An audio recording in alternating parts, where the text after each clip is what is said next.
Hello, everyone. Welcome back for another episode of the 122nd Football Podcast. This is episode 11, and today we are lucky enough to have Sarah Donato as our guest, who is currently a strength and conditioning head coach and assistant coach at Seneca College. So, Sarah, how are you today? I'm good. Thank you for having me on. No problem. So, my question for you today is how does an athlete, specifically soccer, can train in the preseason to get ready for the season in terms of fitness, strength, and technical skill? And how does that differ from what they're doing in the off season? It's a good question. It's actually very similar, but I would say preseason is a lot more intense because preseason, what we're coming in is we're trying to ramp up because once we're in season, it's just maintenance. So fitness should already be accomplished at that point going into season. So preseason is heavy load. So they're training 1 to 2 times a day and training about 5 to 6 days a week. So the difference between preseason and off season would be very close because off season, technically in this day and age, with the way seasons work, is that athletes don't really get an off season. So because they're playing club. So with the way League One works here in Canada, it's you finish your school season, which ends in about April for indoor and outdoor, for like because you go from September to November, it's off season. So they still train, but they're training 1 to 2 times a week, very light.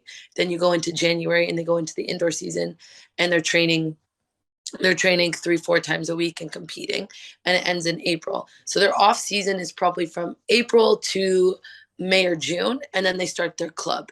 So they technically only have about 1 or 2 months twice throughout the year where they're in an off season, and that's a really light load because of what their load is as a varsity athlete, is that they it doesn't allow them to really have a proper off season. So when they do have the off season, it's appropriate for them to not really train as hard. So they'd be hitting the gym 1 to 2 times a week, and then they would be training about 1 to 2 times a week, very light stuff, nothing that where they're lifting heavy.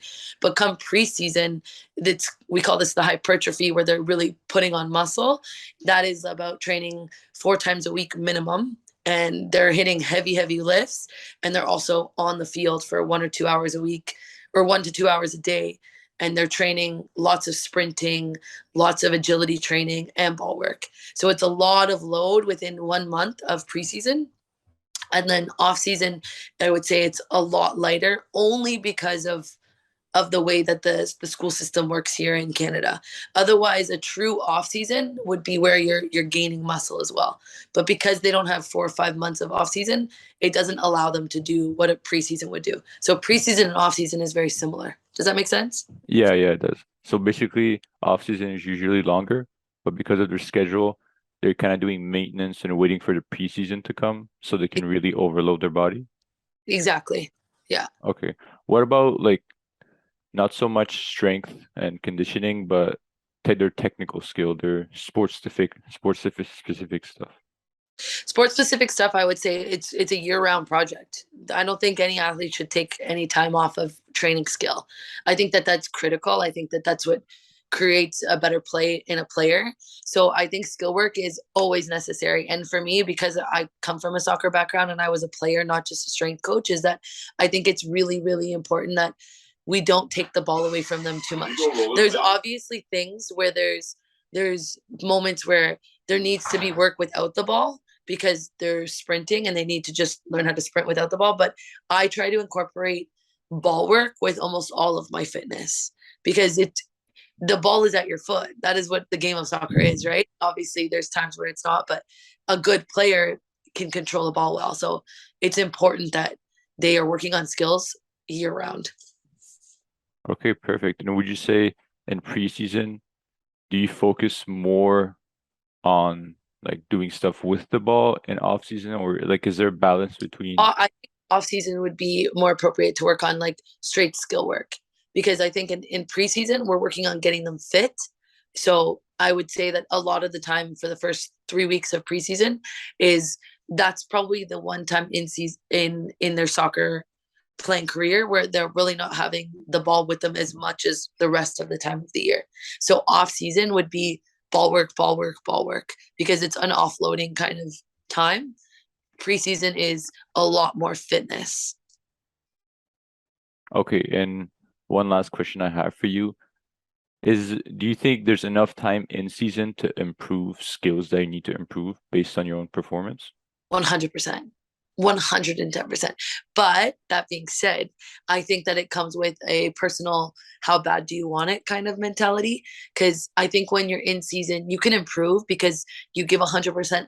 100, I always preach to my players 110% at practice. The way you train is the way you play. If you watch any great coach, they will want that training session to be just like the way the game is. So I think that lets you improve, because if you're training as hard as you can, you're going to improve. But for my personal experience, the one I really improved as a player in my college career is I would show up an hour earlier to practice every single day, and I would just do touches. Me and my friend would literally just do volleys. We'd do 100 volleys on the left foot, 100 volleys on the right, and then we would just do quick tap passes. And we would do that for 30 minutes, and then we would do long balls, and then we would do shooting. And my game improved, like, I guarantee you, like, from being a 70-minute player to a 90-minute player. So it's a matter of how much effort you're willing to put in. But in season, you definitely have room to improve, but you have to put in that extra mile to be able to see the results that much. Okay, so it's basically just about like sacrifice and hard work. Oh, yeah, Okay. 100%. Yeah. Okay, perfect. Well, I think I don't have any more questions. I think it's time to wrap up this week's episode, unless there's anything you want to add. You know what? There is just one thing I want to add is recovery. I think that a lot of athletes they undervalue recovery, because you could train 5-6 times a week, but if your body's unable to recover off of that load, then you're not going to get a good training session in if you're completely sore and tired and fatigued. So if I could give any advice to athletes that are wanting to train and ramp up their training, is recovery and proper warm up and proper cool down, because you don't realize until you're 30 years old and you wake up with aches and pains in your knees every day that, like, it's super critical as a player to do it and to do your homework. And it's not just about on the field work. Sleep is one of the most underrated recovery things you could do for your body. And then stretching, obviously. And I could go into a whole thing about that, but we could dive into that another day. But sleep, athletes sleep 8 hours a day minimum. You need it. And that's For sure, definitely. And one more thing about recovery I just wanted to add is, do you think like every athlete has different amount, like they can work harder than others, or is it like everyone is the same, like they need to do the same things, or in terms of recovery? Yeah, I think other athletes will have to work harder than certain people. Everyone reacts to things differently, right? So you may do the same workout as me, and I may feel sore for 3 days, and you might not feel sore at all. So it depends on how your body reacts to the load. But that being said, why wouldn't you want to check off all your boxes as an athlete, doing everything you possibly can to be the best you could be? That's my outlook as an athlete, is even though you may not feel sore the next day, in 5 years will you feel sore the next day? Probably. Yeah. So why wouldn't you want to start early? It's just like nutrition, right? If you were going to be eating healthy and working out from the time you were 15 years old, it's going to be a lot easier for you to maintain it when you're 40 years old, as if you start when you're 35 and work out for those 5 years. So longevity goes a long way. So even though you're maybe 16, 17 and you're not feeling those aches and pains, you start doing your homework more and getting into that routine of taking care of your body in every aspect. It's going to make a big difference 5 years, 10 years down the road. Okay, so recovery for you is more of a long-term thing than the other aspects. Yeah, like Okay. recovery, same, like if you were to look at two athletes, one is 23 and one is 18, I guarantee you the 23-year-old is going to feel that preseason day more than the 18-year-old is. But in 5 years, that 18-year-old person is going to feel it just as much as that 23-year-old. So if they were to do what they needed to do on, like, checking off all their boxes of all their recovery all the time, the chances of them feeling that bad at 23 is a lot less lowered, because of all of the times that they really took care of their body, not breaking down through those 5 years. Okay, perfect. Yeah, I don't have any more questions. I think, yeah, I think we can wrap it up. We kind of covered everything and went overboard as well. Okay. Anywhere they can find you on social media if they want to Yeah, contact you. coach.donato. So it's Donato, just how it sounds. Um, and I'm also on Seneca Performance or the Seneca Women's Soccer Team Instagram account. So you can find me on all of those. And feel free to bother me and ask me as many questions. I love to help. So I will definitely be having, doing that. thank you. So yeah, sounds good. Thank you again for being on this episode. And for those watching, I will be back next week with another episode.